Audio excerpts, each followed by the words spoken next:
our obsession with Taylor Swift gets even stranger all the time.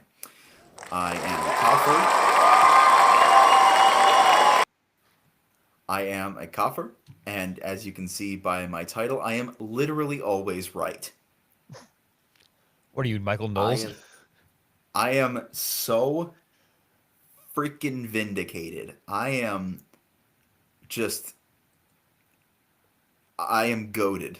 I am yorked out of my gourd. My nog is in my fridge, and my noggin is wrinkled and enormous, and I am so unbelievably right about everything. I have been vindicated to the maximum possible extent, and the only thing that currently I am failing in is humility, but I have earned this moment with how right I was. What?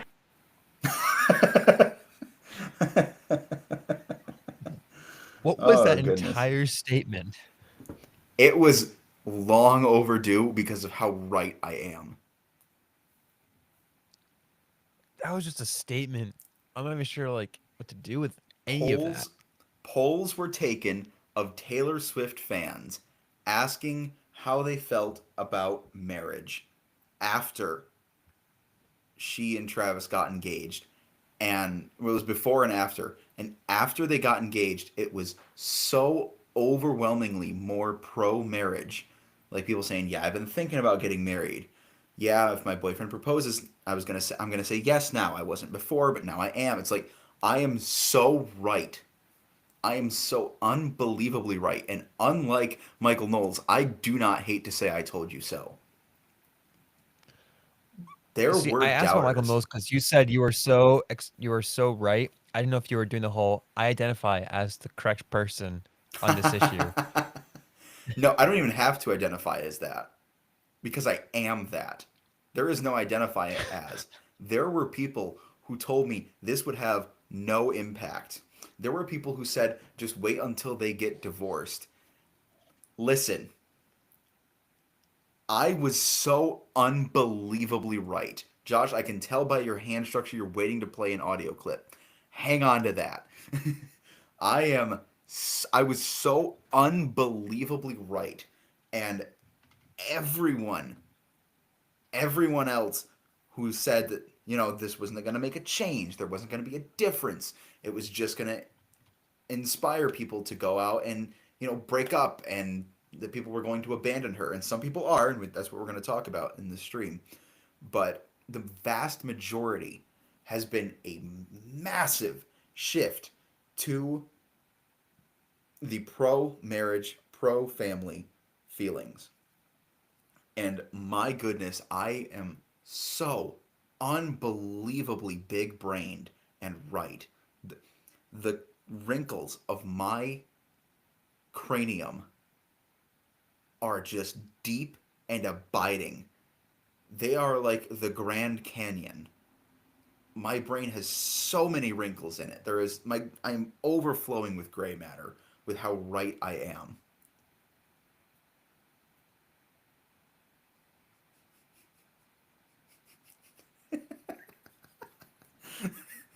I don't know what to say to anything that you just said right there. I kind of just want like some kind of Agreement. button to like roast you with. No, no, there isn't one because I am literally always right. I am so right. It's not even funny. I'm just waiting for the Lord to humble I'm me at not going some to point. disagree with you there. He probably will. For all you know, it could happen during the stream. It could happen tomorrow. I don't know. I'm waiting to get humbled tomorrow during our class. Yeah. Yep. No, but I Every time I feel, teach, I get humbled very quickly. yeah, true. I've found that to be true as well. I just feel so unbelievably vindicated, and it's not a feeling that comes up often. So when I am vindicated, I have to like seize on that. Because I'm always vindicated in the sense that usually what I say happens, but it's not a good thing.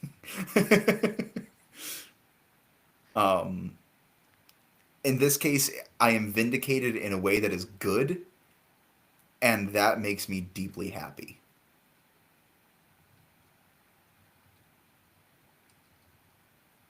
Good.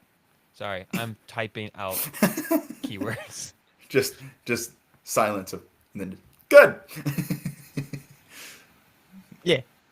Yeah. Yeah. I am currently fixing, since you told me this is not the title I originally had was not it, so I'm fixing everything right now.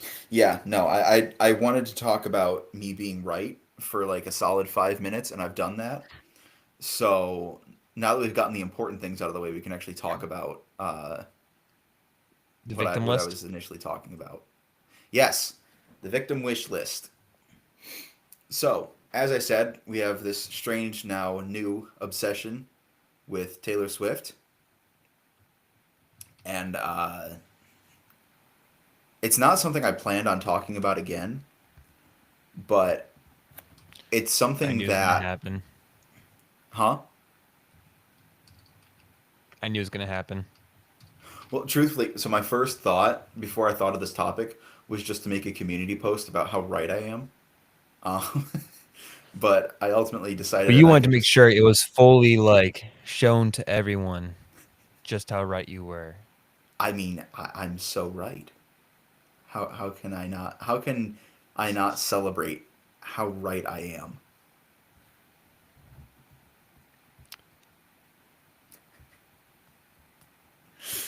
No. No, but I decided that I I mean, would just. hey, it's more right than what Kamala had to say recently. And Is you know, that anything she she was says the is most wrong. qualified candidate to ever run for president? Oh yeah. That was a good. I got a Oh, good laugh out of that. I got a really good laugh out of that. Who knew that it's like sleeping your some way to the people say top? this. Who? Your husband when he felt bad that you lost, or I don't even think he said that. Truthfully, I don't think she uh, and Doug are on great terms. probably not. No, I almost said something that probably not. probably probably She's the shouldn't be put on YouTube right now. Just she's Doug probably Emhoff's the history is I don't. checkered. Let's just say that. I was gonna say that she would probably provide the opposite influence, but she doesn't have as much of a pull as Taylor does. True, true. She has no pull. That if this election showed anything, then Kamala has zero pull whatsoever. First Unless you're Democrat to in lose the a popular loony vote bin, since or sorry, on the funny 2004. farm. Yeah. Um, Look.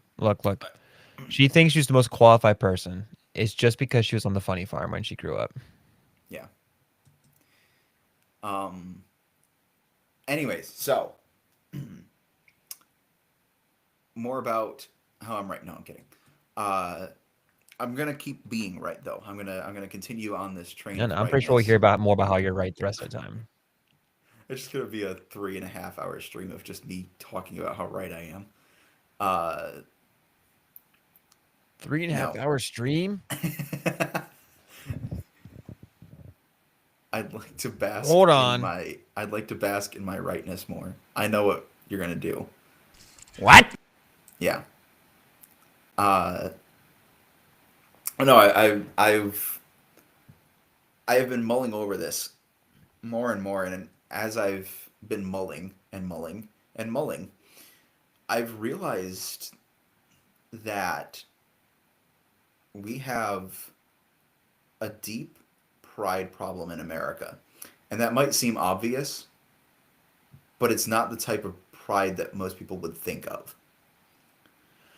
So, Taylor Swift released her album and it received a lot of backlash from her fans. And the reason it received a lot of backlash was kind of revealing. Right? It was really the social left telling on itself because they had a problem with her song Wishlist, which I have not listened to because I like my ears intact. Um, And truthfully, I hear enough Taylor Swift Well, at we should work. just stream it right now. No, that's a good way to A, make me want to give up on life, and B, get our stream taken down pretty much instantly. But there was this Mm. backlash. No, if it's ever so quietly in the background, we're talking over it. No. Crap! My internet crashed on my phone. See, that's a sign from the Lord that it's just not meant to be. Please stop. Uh, no. So YouTube can't take us down. You couldn't hear it, barely. you definitely could hear it, but it's okay, buddy. No, the what I'm trying to Barely. get at Not here enough is to copyright strike. what I'm trying to get at here is You're her welcome. song wish list. Well, I haven't listened to the song itself. I've read some of the lyrics, and they were very, very widely discussed last week. Um, and the lyrics are the most problematic for the left, were along the lines of, "I want a couple kids. I want the whole neighborhood to look like you." Right, and so that's a sentiment that people have often had in terms of, "I want you to be the father of my children." You know, I want you to be, or at least the parent of my children. I want to have children with you. I want the neighborhood to look like you in the sense that I want our kids to be out in the neighborhood. I want, you know, our family to be like the bedrock of the community. And it's essentially what you're saying. Are these the lyrics? Yeah. Uh, I don't recall what verse it is. I think it might be verse 2, but I don't remember. Oh no, it's the chorus. It's the chorus. So there you see. You see, I just want you, huh? Have a couple kids, get the whole block looking like you. Uh, oh, that's a naughty word. Let's take that off the screen. I didn't realize that had a swear word in it. Um, Joshua.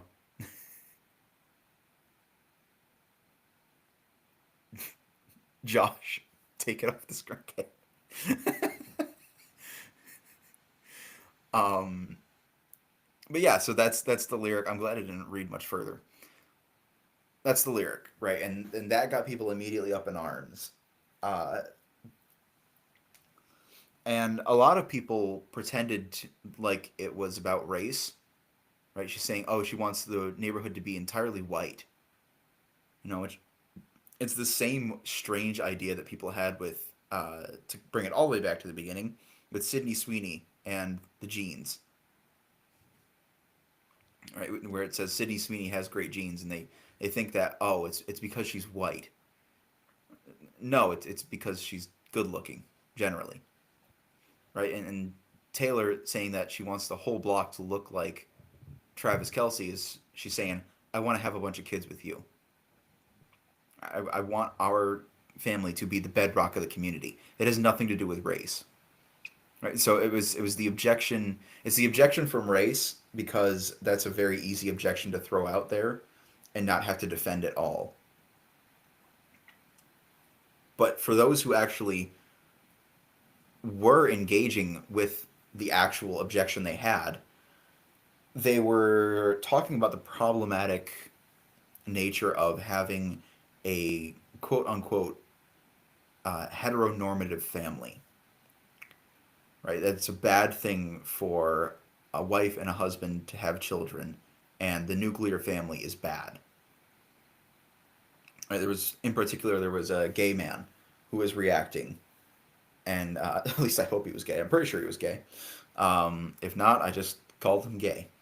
Uh, but he had this he had this objection of, oh, it's promoting uh, heteronormativity, and I had to like stop thinking. I was like, right, but that is normal, right? Like, I understand that the desire is for you to normalize your sin, but let's face facts here. Even if we tell you, even if we lied to your face and said it's not a sin, it still wouldn't be normal.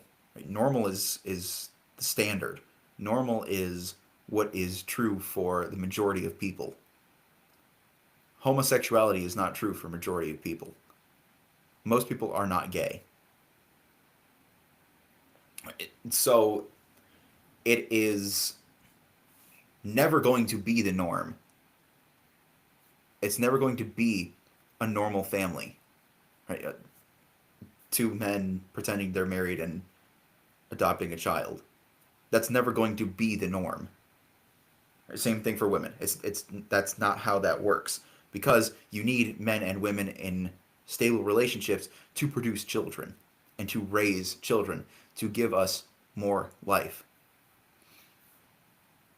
And so for the objections then to be that heteronormativity, quote unquote, is wrong. Like the normal is a bad thing because it doesn't include all of these different ideologies and debaucheries.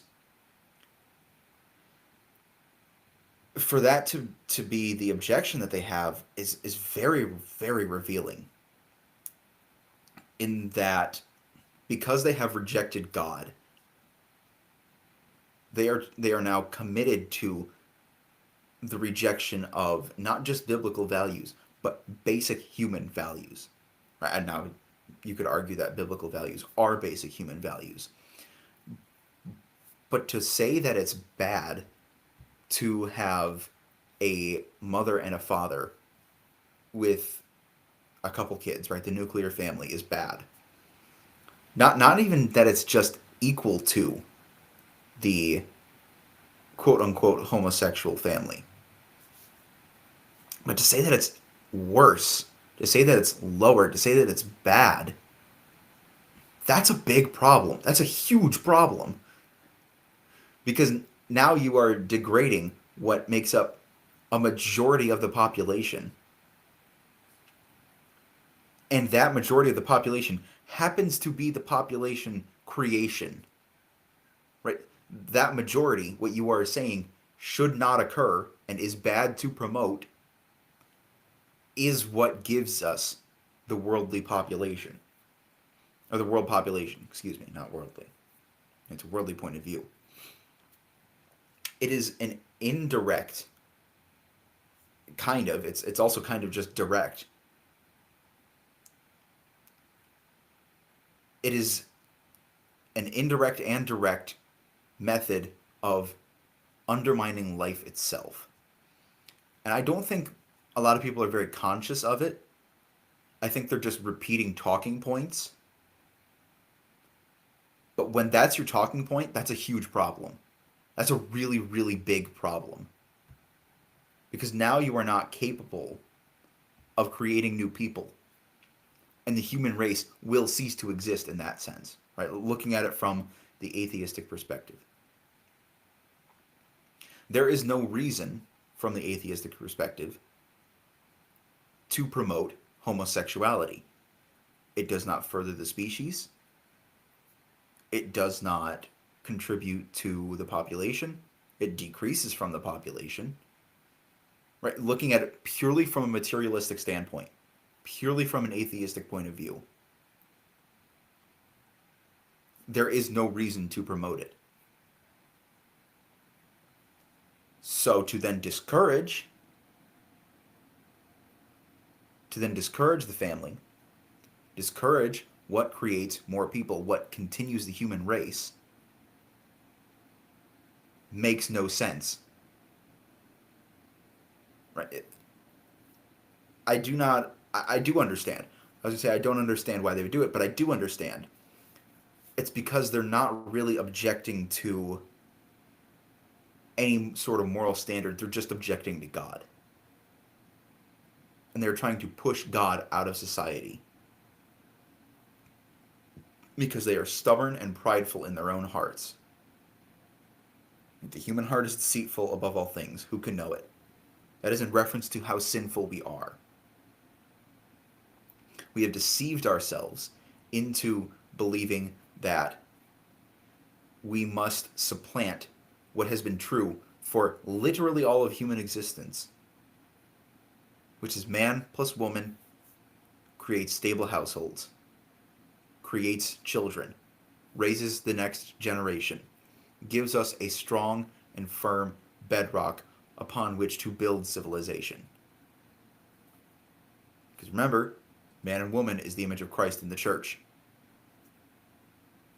So to say that's bad, right, to try and remove the baseline political, in the classical sense, not in the modern sense, the baseline political unit, to remove the nuclear family, if that is truly the goal, then you are trying to kick God out of society. You are trying to kick Christ and the church out of society. That is what's at stake here. So when I talk about the victim wish list, that is the part one, is the pride in the human heart to try and kick God out of society, to try and remove him from the culture, from our lives, from every aspect and corner of our world. That is the goal. It is not to simply just promote diversity. It is to oppose God.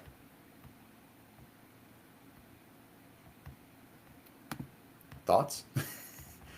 Before we move into part two? Death. No, I mean, it just is. It's really interesting always how often people, in general, try to. We talked about this a little while ago. Ground worldviews without the usage of an objective standard, but acting like there is one, and then getting offended when you call them out for not obeying it because they want it to be subjective. And it's just a whole circular issue. But, like, as you pointed out, like, the fact that we got to a point in culture where we were, like, anti-marriage for a time.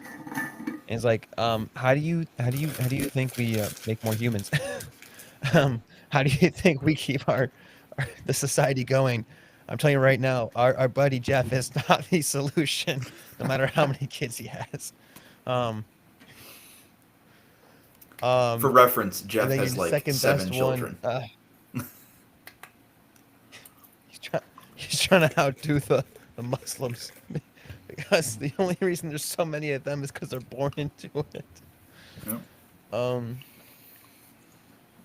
but no, seriously, like we've been so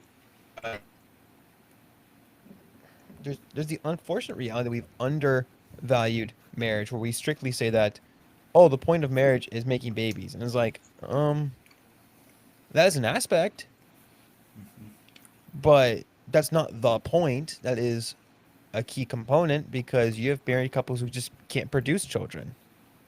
So is their marriage Right. not valid? No, it's still got man and woman brought together in a covenant before the Lord. Right. And as you point out, is an articulation and a modeling of Christ's love for the church. That's another bigger component to it of what it's supposed to reflect. But it's just kind of crazy how we take such good gifts from God and either abuse them or completely throw them back at him and say we don't want them or need them. Uh-huh. But then also trying to take the benefits of them. And it's like, okay, do you want the gift or you do not want the gift? You can't That's what we have it talked and about not last have it. time. Either you have the gift. Yeah, either you have the gift or you don't have the gift. Right. Just stop throwing it around like it's not there. If you don't want it, then don't take part in any of it. Not just part of it, any of it. Yeah. And you're fine if you don't want to get married, then you don't get married. But then don't engage in stuff that is for marriage. Or if you want to Right. engage in those things, then guess what? If you don't want a baby, if you want a baby, maybe get married. That Get way you married. can Yeah. have a stable structure for the baby. Because Exactly. it's statistically been proven that babies who have a mother and a father in a household are far better off than those who are in a single parenthood. That's not a knock on single parents. I feel for them. Right. My heart breaks for them that they were left behind. But it's just statistically proven that they kids function better when they have both there. Right. That's it, really. Well, yeah, because I mean, it takes, the nurturing of a mother and the discipline of a father to really come out as a whole and complete human being. If you're lacking one, then you're not gonna, right? Let's say you're in the unfortunate situation that you don't have the mother present. You are then deprived of the nurturing nature of a woman. Right? You are deprived of the capabilities and the importance that a woman brings to a household, which is generally a well run home.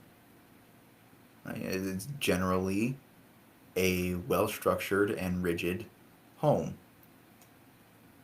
Whereas, if you don't have a father, then there's no discipline and there's no structure to your life. Right? So the mother structures the home, the father structures the life. And together, they make the complete human being. If you don't have that, then like you said, we know the statistics. It's much, much more likely to have a negative impact on the child.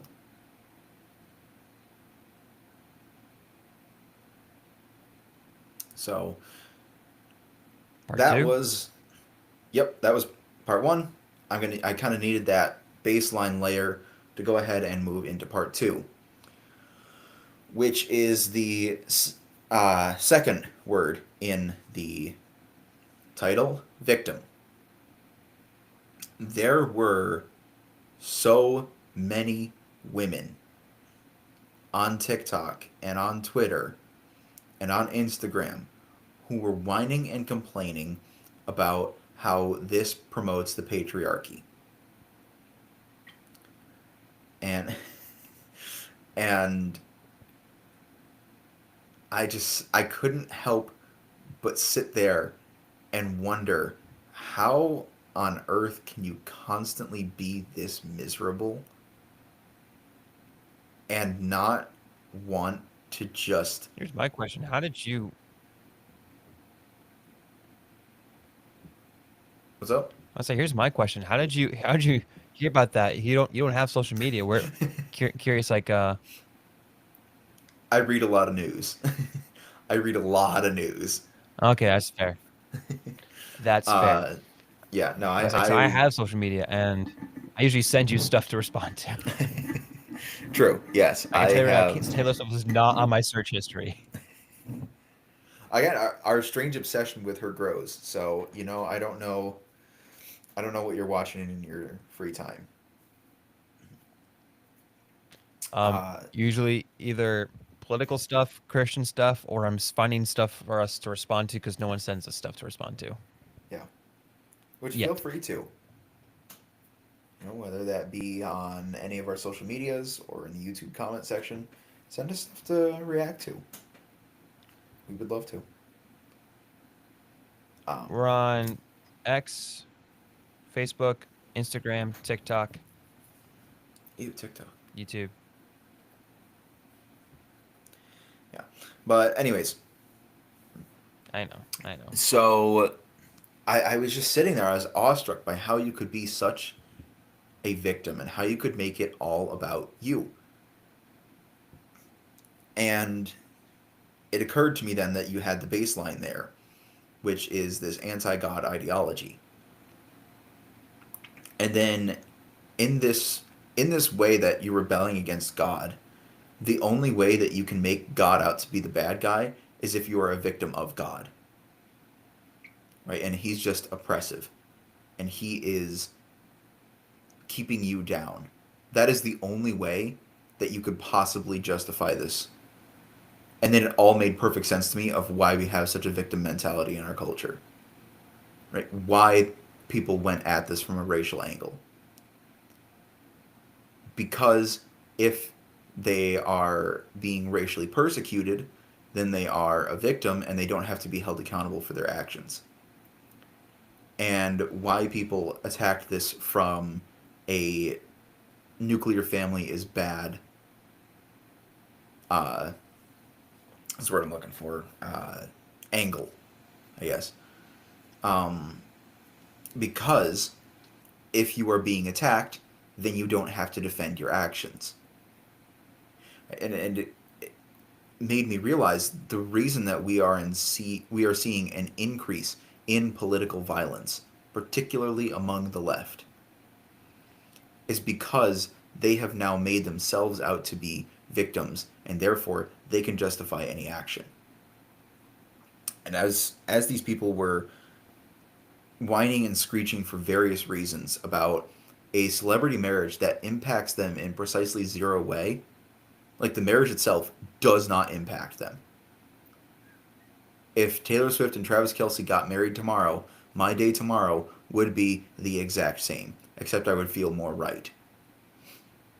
But that's every day. I'm literally always right. So, Do you really want to play that game right now?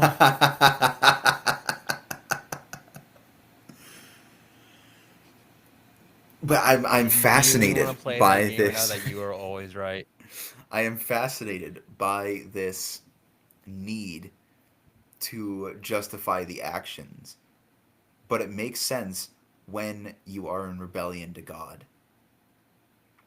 Right? I went back mentally to the Garden of Eden, and when Adam is asked by God, "What have you done?" Adam responds with, "Well, it's the woman that you gave me. She did it. It's not me." Right? He tries to justify. He tries to get around it. He tries to avoid the consequences of his actions. And he initially blames Eve, and then by saying it's the woman that you gave me, he blames God. God don't play that game. Uh-uh. God is not the oppressor in that situation. God is not the one who has caused the sin to enter the world. He is not the one who has caused death to come into humanity. It's Adam. Adam is responsible. So if Adam, the first man, attempts to justify his sin, then why should we not expect to see that throughout the rest of humanity? Why should we not expect humanity to constantly be justifying its sin? We live in a culture now that is so focused on being a victim because it is so focused on justifying its sin before God. It understands, the culture understands that it is in rebellion to God. And so, in order to continue that and not have to be held accountable, it plays the victim. It says, "This song promotes an attack on me. Therefore, I am justified in my violence in return because you are attacking me." Right? It's a lack of identity. The issue at the core is a lack of identity. You have found identity as a victim, and therefore you can lash out, and you can attack, and you can do whatever you need to defend yourself. Right? I mean, it's we hear a lot about a trans genocide. This video just got taken off of YouTube. We hear a lot about a trans genocide. How many trans identifying people do you think are being killed by Christians, by the right? By the right, I don't mean me. I know I'm literally always right, but the other right. The political right, the theological right, the cultural right.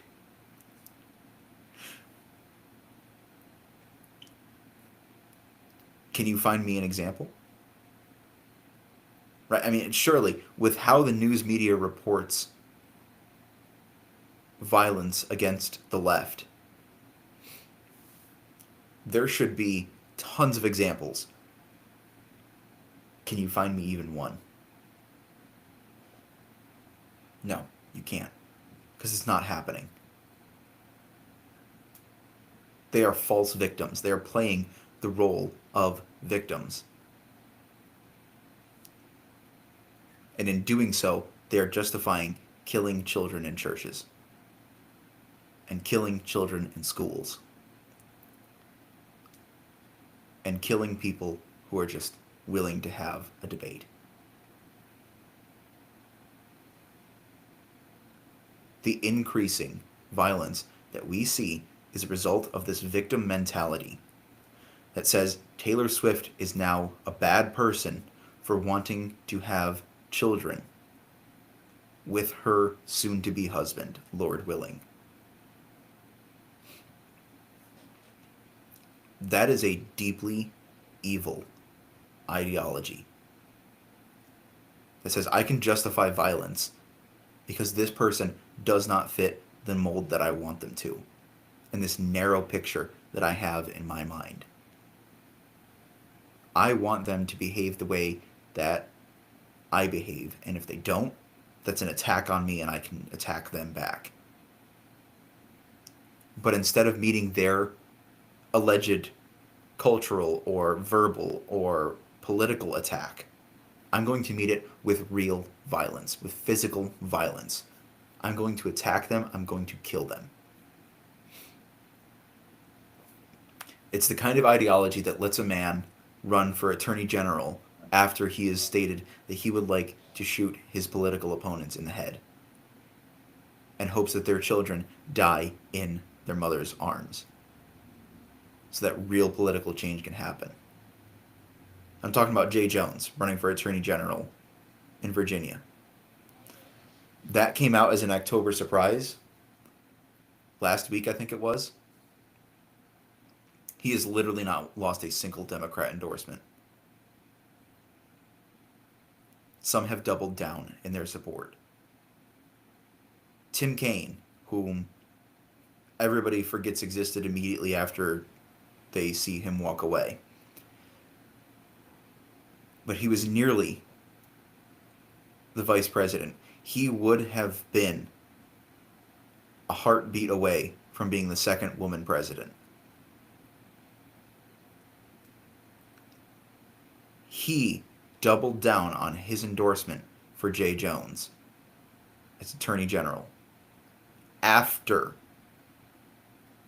the messages that Jay Jones sent about wanting to kill his political opponents. That is deeply troubling. But it is a result of this victim ideology. The reason I bring Tim Kaine up specifically, of all the endorsements, is because he had a very, very funny comment in Congress to which Ted Cruz, who is probably knows more about the Constitution than I ever will, because he was a constitutional lawyer before he was a senator. So he really knows the Constitution. Tim Kaine was, I don't remember the exact setting, but they were in the halls of Congress, and they were like, I think they were speaking with a member of President Trump's cabinet, and I think that's what it was. And Tim Kaine said that the idea that our rights come from God is what they believe in Iran, which is a theocratic fascist state. Now, I'm not sure how familiar everyone is with United States legislation and history, but a certain founding father by the name of Thomas Jefferson had one of the most famous quotes in all of history, which is, we are endowed by our Creator with certain unalienable rights, right to life, liberty, and the pursuit of happiness. So, by Tim Kaine's definition, uh, our founding fathers were theocratic fascists. When we believe other than our rights coming from God as human beings, when we believe that we establish our rights, right? Tim Kaine said our rights come from government. When we believe that sort of thing, then when any sort of perceived right that we have is violated, it's like an attack on us. And it justifies the use of violence, the use of political force, the use of government, the use of any vehicle necessary to attack those who are threatening us. This victim mentality that possesses the West is extraordinarily dangerous. It is a fundamental cancer to our current culture. And it is beyond time that we excised that cancer. Not through violence, not through the means that they use, because we understand that our rights come from a creator and we are not victims. Our sin does not make us a victim of God. It makes us unworthy of God. It makes us sinners before Him in desperate need of grace. And that's the point I want to hammer home, truly. Because these people see themselves as victims, there cannot be grace in their mind. There cannot be any grace extended. Because they are the victims. If anything, you should extend grace to them. Right? If anything, when they commit an offense against you, even if they kill you, their minds work in the way that say, you should be gracious to me. You should be favorable to me because I'm a victim in this. In reality, I am the one who has been wounded here. Not the person I killed, but it's me. Right? You should feel bad for me. There cannot be grace from these people because of the ideology they hold. Now, we need to extend them grace in the sense that they are so corrupted by this ideology that they believe these things. That should be where we extend grace. But first, we have to remove this ideology from them. It needs to be eradicated. Right? Michael Knowles famously, at a Young Americans Foundation event, said that transgenderism needed to be eradicated. The whole ideology from public life entirely. And he got in a lot of trouble for that because people thought, oh, he's calling for the death of trans people. That's not what he said. The ideology needs to be removed. Right? Just like we would remove communism. You don't do that by killing the communists. You do that by showing there is a better way. You do that through debate. You do that through being right. You do that through being truthful. And given that we are coming from the truth, the way, the truth, and the life, it should be very easy for us to do. We have to be bold. We have to be ambassadors for Christ. And we have to be true to the Word, unlike what the Anglican Church has been doing. How'd you like that segue? Come on, that was a good one. Dude, I can't believe it. I mean, I can, but also, I was not expecting a schism today. Yes. The Anglican Church has Um, schism. But before we do that, any thoughts on what I said, or just move right into the Anglican Church? nah, I think you covered it quite well.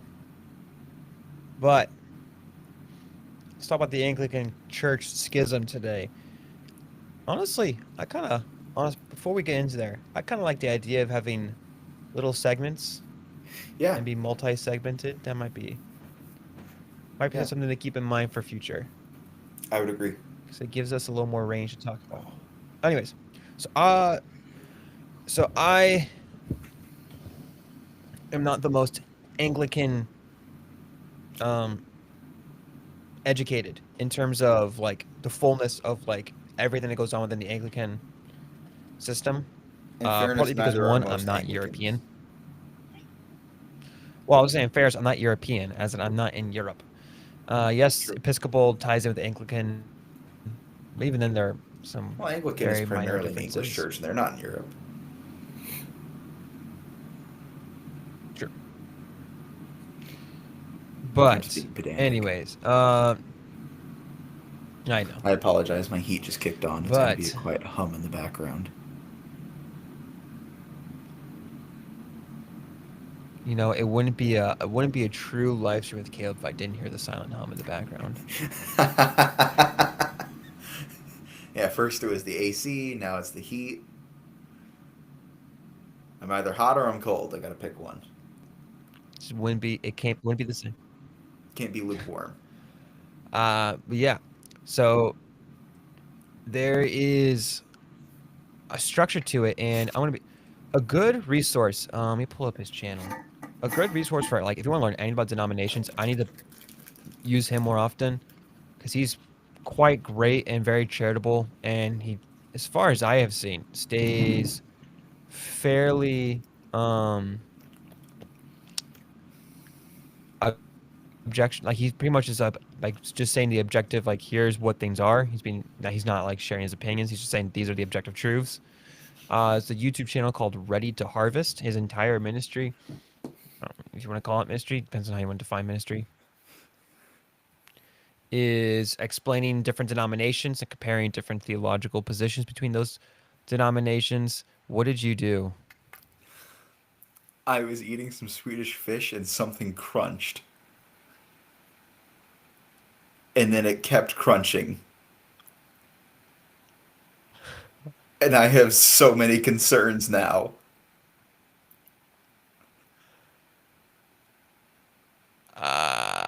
That was a deeply Uh, unpleasant experience. Oh no. I think I'm gonna die now. I need to go call my wife and tell her I love her before I collapse. Oh my goodness, that was awful. oh, such a It's one delayed thing to like effect. it's one thing to bite into something that you think is going to be crunchy and then it's not, like it's like a soggy chip or a french fry. It's another thing entirely to bite into something that you don't want to be crunchy and then it is. That was a horrible experience. See, I had a drum roll ready to go, and it just froze and didn't play, and really is irritating me. Yeah. Well, Yeah. anyways, sorry. Does this button Continue. still What? work? Oh my goodness. Okay, good. That still works. At least that still works. I wonder if the video works. What? I don't know if it actually worked or not, but No. it'd be nice if it did. All right. Well, after that wonderful You jump know what? scare, The I'm going to go video? back to eating my Swedish fish. You keep talking about ready to harvest. You sure want to eat the Swedish fish? It's gonna be fine. If something else crunches, no, I'm gonna throw it out. But this is a freshly opened bag. Like I literally opened this bag before, like 10 minutes before I started the stream. So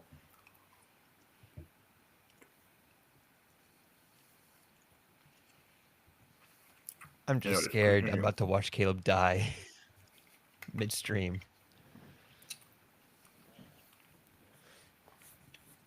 Dude, imagine. Okay. Imagine going home to the Lord because you ate crunchy Swedish fish.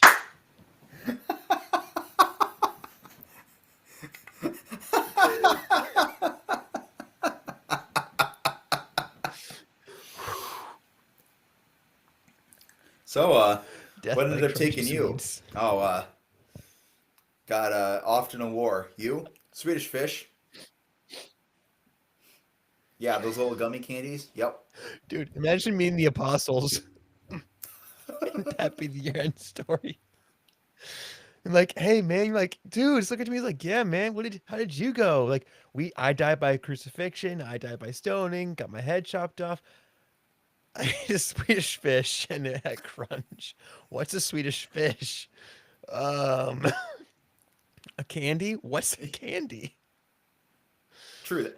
It is kind of funny to think about. Like, I was thinking a little bit about it earlier today, and then we'll get back on topic. But how much we've modernized as a society to the point where, like, travel back 1,000 years, they'd have like no concept of anything in what our world is like. They didn't even have paved roads. They would have No. no idea what that's like. That is wild to me. Anyway, sorry. Continue with ready to harvest and ignore my crunchy Swedish fish. So Ready to Harvest is he's from what I've seen, he's very straight to the point. He's great. Um, he has a good following, but he has done, I think it was 3 videos outlining everything that was going on with this schism. So he has, let me see here. He has, yes, okay. He has a video on him explaining the impending worldwide Anglican schism. Then he provided some commentary about how some different bishops were reacting to the Canterbury bishop situation. And then today he put a 7-minute video out explaining very briefly what happened, and then the official statement was put out by GAFCON. So Why don't you explain to he people does a what lot of other really GAFCON cool is? things. I'm getting there. But in his channel, he does things like denominations, theological positions. He even defines differences between Reformed Baptists and regular Baptists. Like he goes in good detail, and he's very well researched on these things. He's even done like deep dives on each major speaker and their theological background. Like he did a whole video on John MacArthur and all the things that he believes and his denomination standings. Great resource, great guy.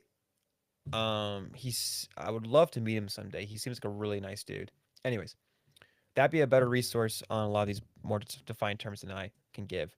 But GAFCON is within the Anglican structure is one of the branches, I guess you could say.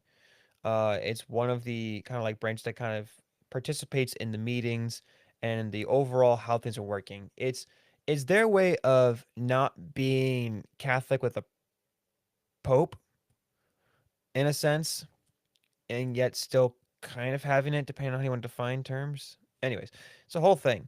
Uh, I think I probably should do some more research on denominations besides United States at some point. But anyways, GAFCON is one of those branches, Yeah, and we can talk. Actually, we'll talk about it after. Don't worry. it's my interest is more of understanding Christianity outside of just the United States and seeing like how our brothers and sisters across the globe worship and how they do things. There's anything to take from them and anything to reject from them, just due to our culture and theology. But anyways, GAFCON's one of those branches. From what I heard, they're probably the largest section, so they have the most people, especially in layman count. So when they put out the statement saying that they were breaking away, which I guess from what I've researched briefly, because I just found out about it today. I heard something was happening, then I heard it's schism today. But from my research, there's been some tension since 2008, and it's only been getting worse.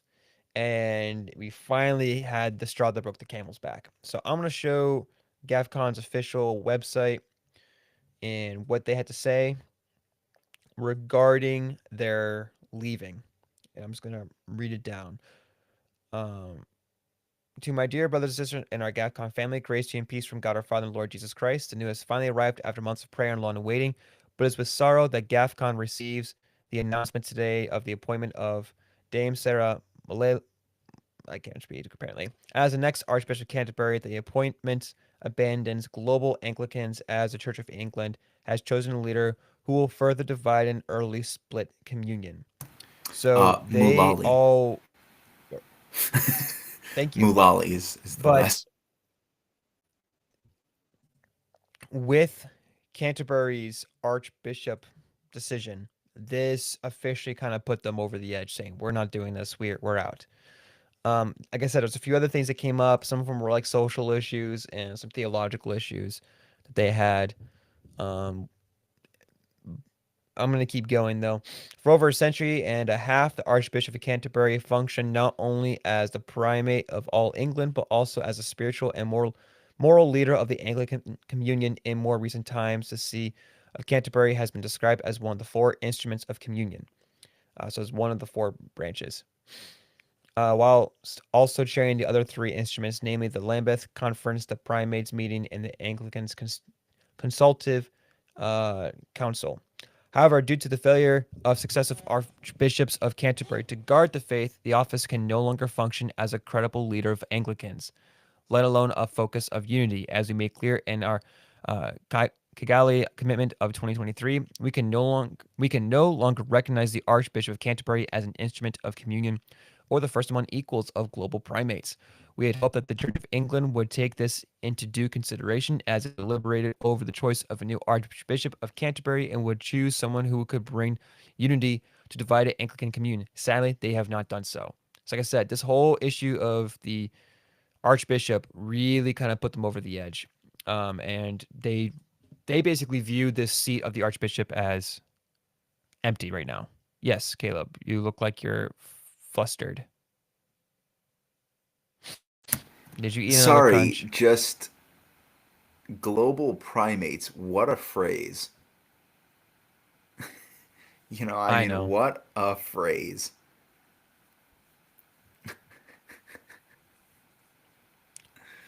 Yeah. Yeah, I know. It's their whole structure. I need to look more into it at some point. I don't maybe No, not I need. know, I I would like to know, look into it right? more at some And point. they're not using primates in the sense of like monkeys, but it's just that was the first thing that came to mind.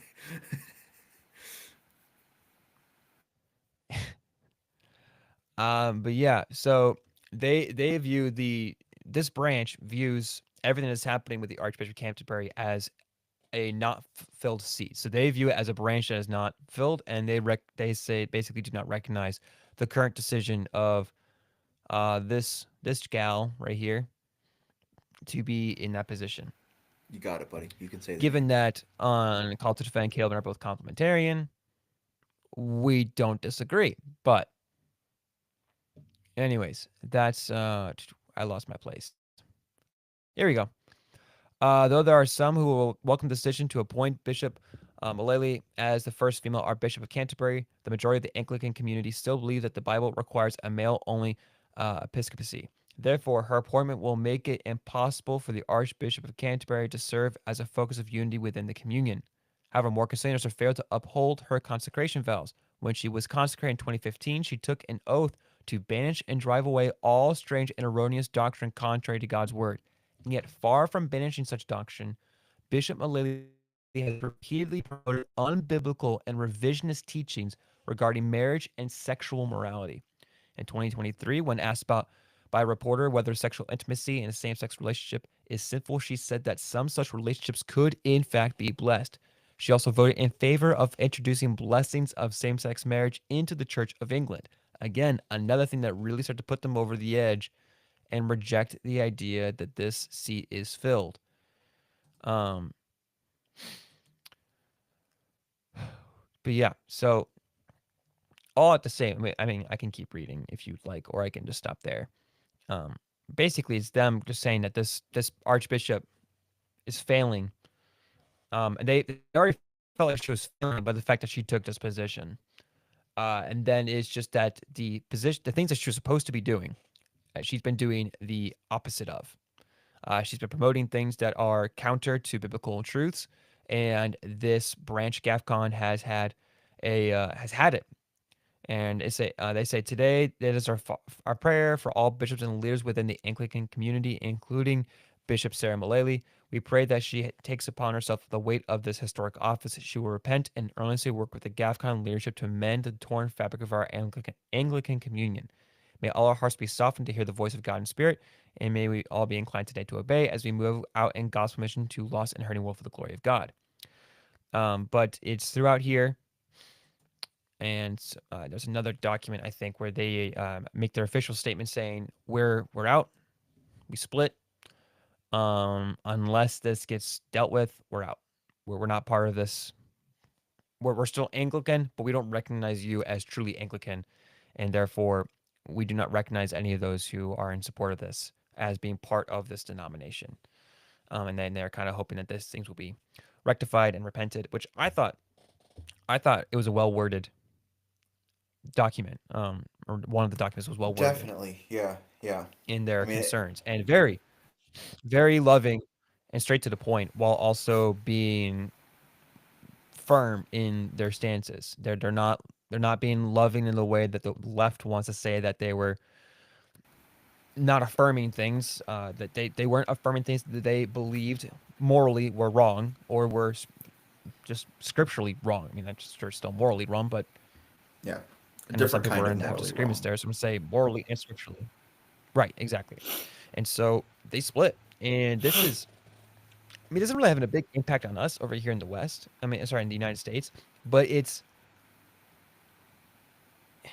at least for our area in New York, it doesn't really hit us too much. Um, It's but not it's going to really hit still the still northeastern. Well, that's not true. I guess it would kind of hit Massachusetts decently hard, but other than yeah. that, That's why I kind of really, specify more New York. yeah. But No, like, it's New still York as a whole it's a is pretty big deal. unaffected. Yeah, Yeah, no, it it's still is a really right. big deal, and it's heartbreaking to see church splits still happening. Like I Hmm. support GAFCON in their convictions. Um, Oh, but it's pardon me. still heartbreaking when you see churches split. And this is not I can already hear someone saying, "Oh, see, this is proof that either A, Christianity is a problem because churches can't agree on things, or B, Protestants can't agree on things." And look, I'm not saying this as a Protestant, Catholic, or Orthodox. I'm saying that people are going to say this, and this doesn't prove the argument, considering that there has been schisms throughout church history forever, and it's just Right. always heartbreaking to see some of those schisms. Some of them maybe should have happened, and some of them you're like, could there not have been another way to handle this? Yeah. Well, Um, and especially I want to hit on that point that you made where people are going to say, as a problem for Christianity. I always go back to the point of if Catholics are right and Baptists are wrong, Jesus rose from the dead.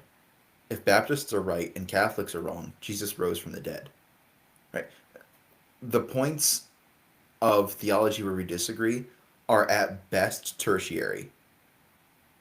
Right? Really, they don't even register on the radar. But if you want to make a thing of them, they are tertiary. The main and primary point is that Jesus Christ is God incarnate and he rose from the dead. Anything else is secondary to tertiary to not even on the list. yeah, yeah, but I mean, this is definitely gonna be a big deal for our brothers and sisters who are, especially in England, and just in the other parts like Europe. There are more, definitely more Anglican, more Catholic.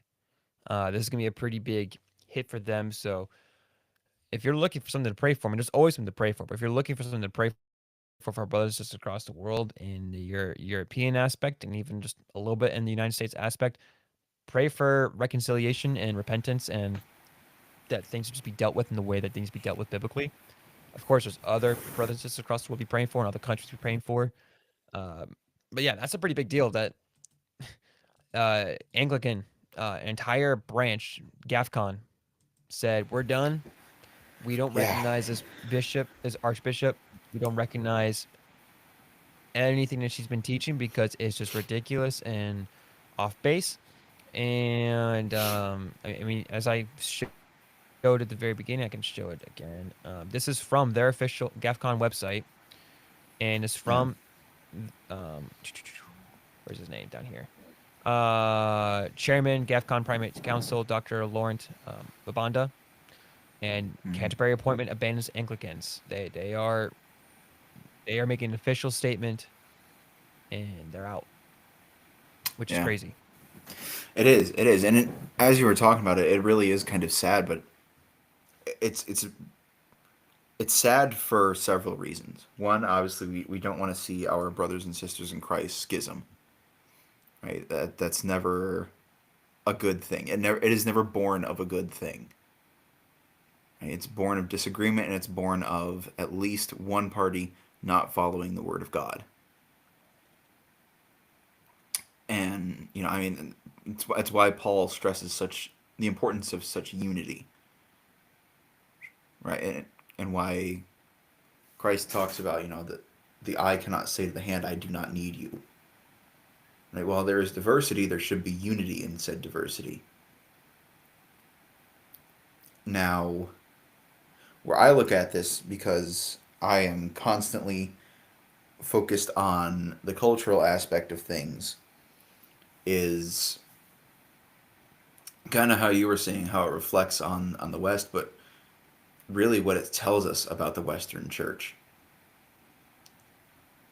and the displeasure of many of the constituents of the direction that the church is going. And that a lot of Western churches are becoming more and more theologically liberal. That, I think, is going to start to die off. And now it's going to die off because I'm literally always right. So it's going to happen because I said it now. But I think GAFCON was finally the the first people to have enough cojones to stand up and say, enough, we're done. Right? This is happening in the upper levels of leadership. This is happening in the elite circles. It's not happening on the ground. We as constituents, we as parishioners, we as lay people are sick and tired of this nonsense. You have just been feeding us crap, and we're tired of it. And so we Yeah, I are mean, going. Go ahead. say if you think about their statement, they expressed their frustration with the choice of her being positioned, but that's not the Right. official thing that broke it for them. It was like, okay, He got out. He's gone. Rest in pieces. dang. So I think that no, my internet is connected. Question is if you still hear me or not. We did not for the past 30 seconds or so. Bruh. Okay, I'll rephrase this. Try to start somewhere. You and I are both complementarian, so Yes. we both believe that the office specifically of elder, overseer, bishop is not meant for a female. That there are specific roles Right. within the church. But I think that while we would disagree they're egalitarian, at least I personally am not going to immediately jump to saying that they're liberal and morally. I would say that they're define the structure, but I'm not saying that they're immediately like liberal Christians. I'm saying Mm. that I would, at least in the political sense, and that seems to No, be no, like their I would stance say too they're with GAFCON. theologically GAFCON was like liberal. frustrated. Yeah, theologically liberal, but still not like in the moral or political, Hmm. social, scary place. Right. Um, and that seems to be the way GAFCON viewed them as well. They're like, look, we don't agree with this, but we're not going to go to war with you over this. Like, we're not Mm, like you and I are like gonna maybe we'll have a healthy debate with some, but we're not gonna be like you're not a Christian. We're not gonna right. call someone out because they're egalitarian. Um, but then it was when she started affirming things that were morally different, sexual ethics specifically, affirming things and blessing things that were very um much dealing with moral ethics and right and wrong. Not even just like wise and unwise, but morally right and morally wrong. Especially when the Bible has used the words like it being morally right and morally wrong.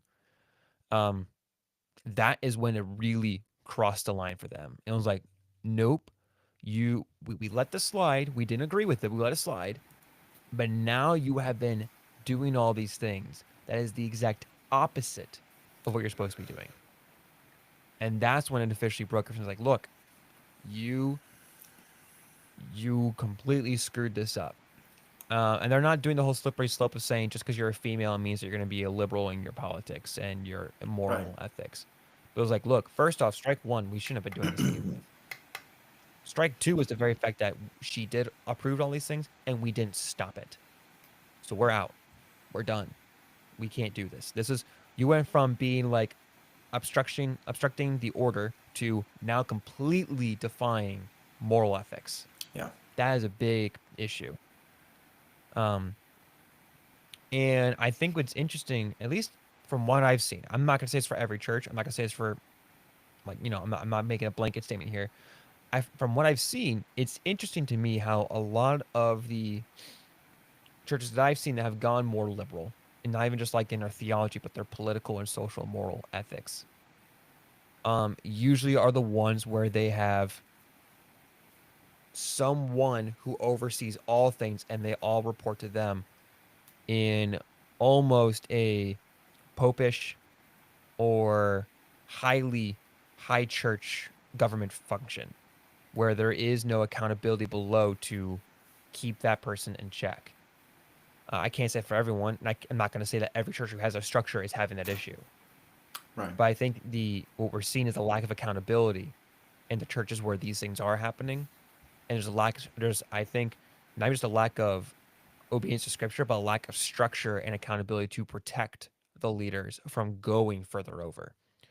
And maybe they thought one thing, but they're getting confused, and maybe they're being deceived. Now, it's still on them because they're teaching deceitful things. They should have done their homework. But I'm also not going to quickly assume that they're coming with the intention to deceive others. There might be the fact that they may have been deceived, and they're just teaching the things they've been deceived. Unlike Brandon Robertson, who knows better and just outright denies anything that is true. Um, but um, I'm going to exert my authority on this bug right here. Um, but but I broke Caleb. I just didn't expect that. Um, um, but no, kind of what you're saying. It's heartbreaking to see these things happening. It's also encouraging to see people who are willing to stand up for just the truth of it and be like, look, stand for their convictions. Just be like, look, we do not think the scriptures affirm this. And the fact that you're doing this, and not only are you doing it, but you said you wouldn't do it and then you did it anyways. We can't have that. That's a problem. We can't have that in our church. We can't have that in our structure. That is a complete spitting in the face of the very thing that you promised to do and the very thing that we said we would do as Christians. We can't have that. We would rather follow Christ than go this direction. Or we would rather follow so strictly to the scriptures and be wrong on this, but be kind of faithful for at least being faithful to what the text, from what we understand the text to say. Um, I don't know if you have other thoughts on that. I don't really have other thoughts. It was something I found interesting today, and then I shared with you, and then you were like, I didn't hear about that either. And I was like, hey, if there's time, why not just briefly talk about it? It's really interesting just to kind of hear about how things are going on for Christianity across the world.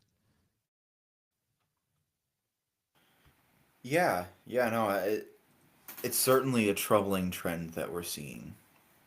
right? Where we see the Catholics becoming Yes. more liberal. We see the Anglicans obviously becoming more liberal. Um, the Well, I Orthodox will say the continue to Catholics, at be least in their,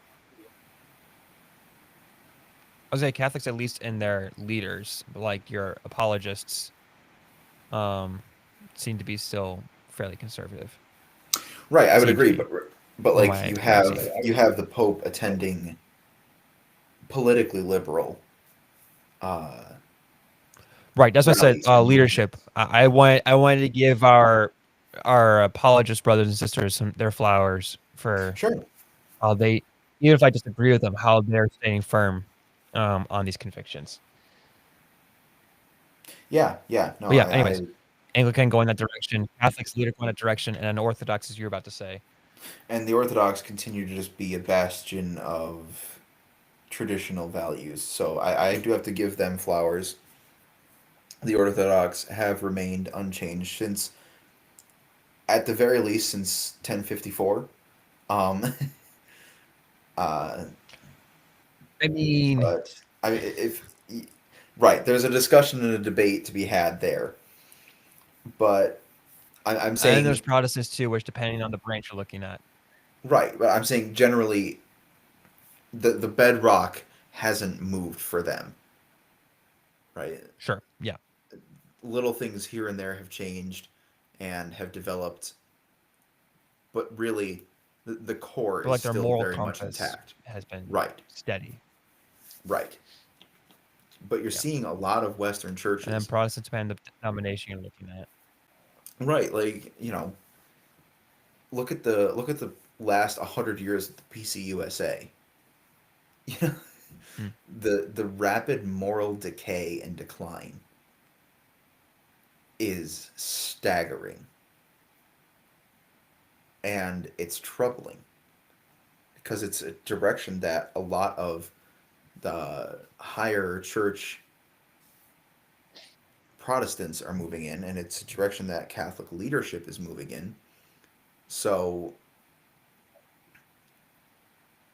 but again, I think the issue is in the elite, is in the highest up rankings of the churches. I don't believe that it is indicative of where the people on the ground are at. And Well, yeah, because GAFCON is primarily has the largest body of laymen's right, right, for the Anglican body. right. Now the question could be asked, just are they the largest body? And then let's say they make up 30%, and then there are a bunch of little groups. There are another seven little groups that make up 10% each. Do the Sure. 70 all support the bishop is, which is a contradiction in terms, but that's neither here nor there. Um, do they all support uh, Mullally, or are they of like mind to GAFCON? But the fact that it is still the largest branch tells you something. Right? It tells you that the leadership is not, obviously not in unity anymore, they schismed, but was not even then in unity with a very large portion of their constituency, of the people that they are called to represent. I think that is something that we are going to see more. I think that's something that we have been seeing slightly, right, with movements like the Reconquista that Redeemed Zoomer was doing of the Presbyterian Church, right? And you see some momentum starting to gather there of people being like, yeah, I don't, I attend like a PCUSA church, but my PCUSA church is nothing like the actual denomination. It's actual high church Right. Presbyterianism, not the modern liberal trash that we are getting from the denomination, right? And the Baptist Association deciding to, like Rick Warren, for example, deciding that women can be pastors. That A is not his call to make, but B, that was not reflected in a very large portion of the Baptist constituency. A lot of churches said, absolutely not. We will leave the convention if you do that. And it was that pressure that got them to back off. Right? I mean, many churches did end up leaving and forming their own convention.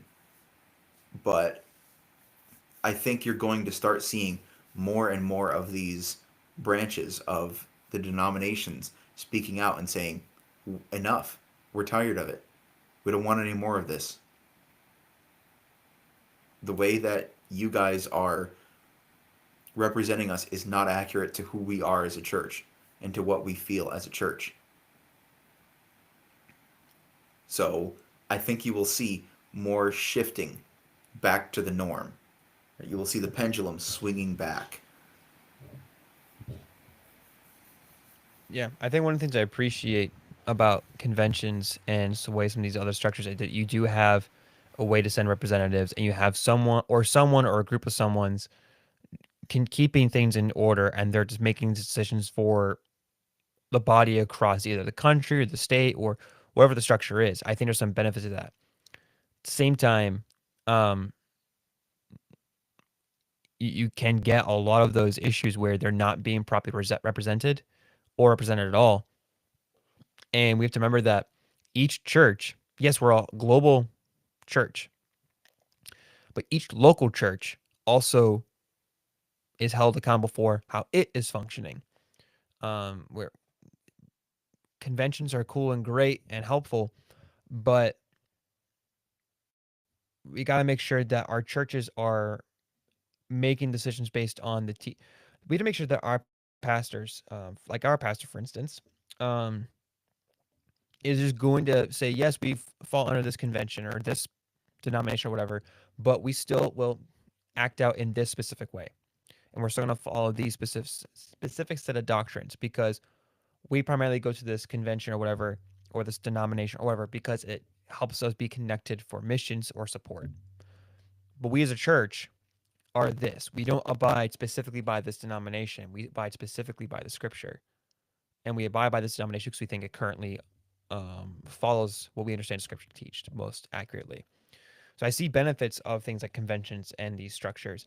I also see a lot of dangers if not kept in check, that can really hurt a lot of churches and misrepresent. Like, I'll use another one. Methodists have been getting a lot of flack because it's like they've been going very well. But like Pennsylvania Methodists, like one of my roommates went to, extremely conservative. Um, at least some of them there are.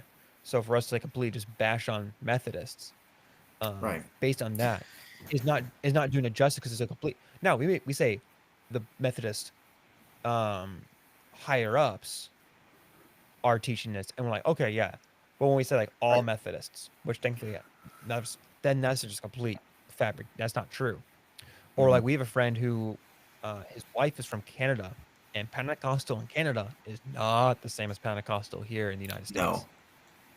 And so uh, to even like just when we just have to be careful when we talk about denominations because especially denominations that don't have like a structure like the Anglicans or uh the Catholics where they have like someone's like almost like the guy in charge or like Mm-hmm. one of the main guys in charge. We have to be careful because each region, especially based on their culture that they're in, is already going to be different. And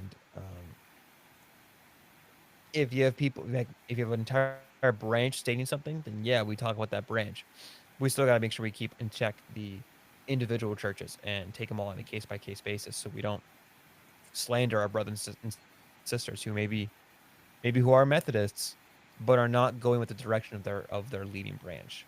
But they still believe in Methodism because of traditions, theology, and worship practices and other things like that, and which Right. I think is a fine thing to do.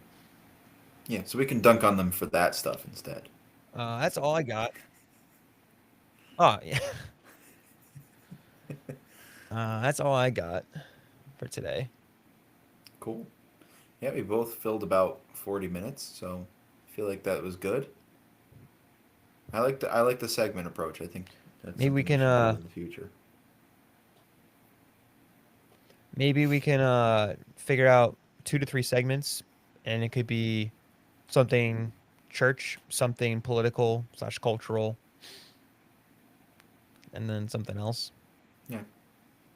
Like either something like super pressing or like, hey, the Eagles lost to Giants and that kind of stuff. Okay.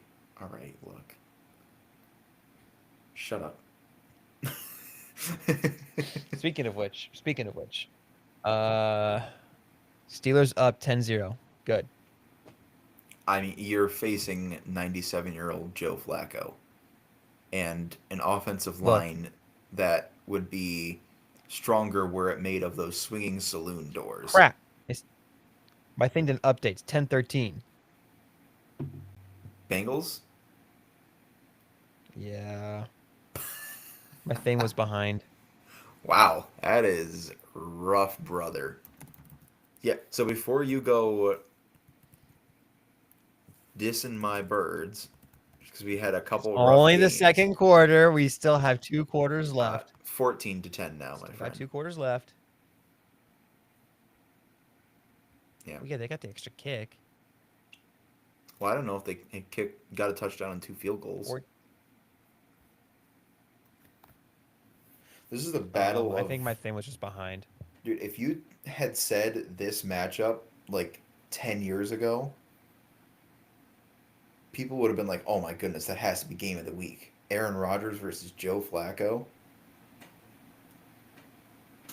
I mean, that 10 years To be ago, honest, these I'm not. these were I'm the not gonna be guys. surprised. This entire season, I'm already banking on not being great for the Steelers. You're probably going to win the AFC North. I mean, Yeah, maybe. As long Ravens as they don't don't. have a defense and Their are problem one is and they, as five. as we talked about before, is that they always. Yeah, I mean, as we talked about, their biggest problem is they always play at the level of their yeah, the opposing team. So even if yep, the Bengals suck, they're gonna play like they suck, um, which is annoying. Just play well. Just play good. Play good ball. yeah. Not hard. And that is Uh, literally what they're paid millions upon millions of dollars to do. So yeah. But you know what? I'm not paid on millions of dollars to do to make epic sweatshirts like this bad boy. my segue into Anglicanism was so I'm very much proud of my better. sweatshirt. I wasn't looking for a good No, segue. I was looking for an epic moment. And I think this one and you right chose that here one. worked out quite well. And cue the cheering. Cue the are you kidding me? It buffered and froze again. You stupid soundboard. There it is. Thank you. Thank you. Thank you. Thank you. Thank you.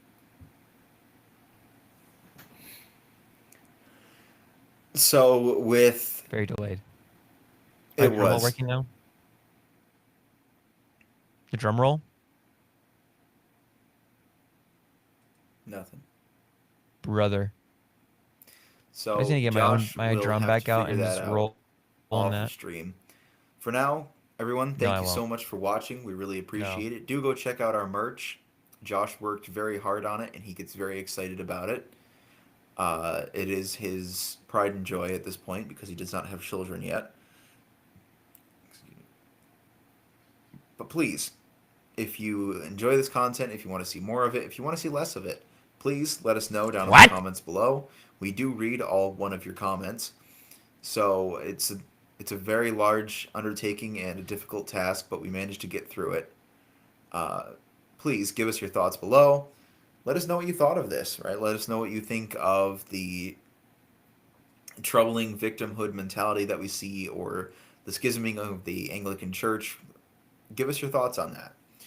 As always, give us topics that you'd like to see us discuss, and while you're down there, please help out that that like button. It is currently in a victim state. It is left alone, and you shouldn't schism from the subscribe button either. You should join with it. You should be in perfect unity with the subscribe button.